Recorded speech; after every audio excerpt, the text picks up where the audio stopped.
Voy, jonimga tegdi bor-ku, bu ishchilarning oyligi yarim kechasigacha hisoblayman.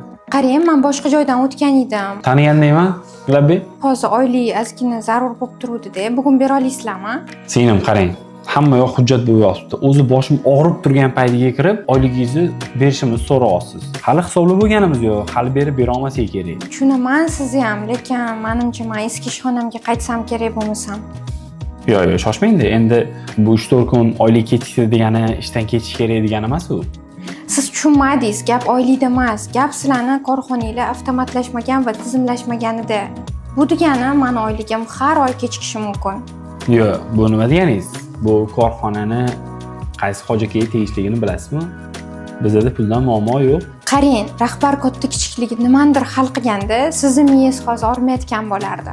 Maslahatim, Point kompaniyasiga murojaat qilinglar, ular korxonanglarni tizimlashtirib va undan keyin avtomatlashtirib berishadi.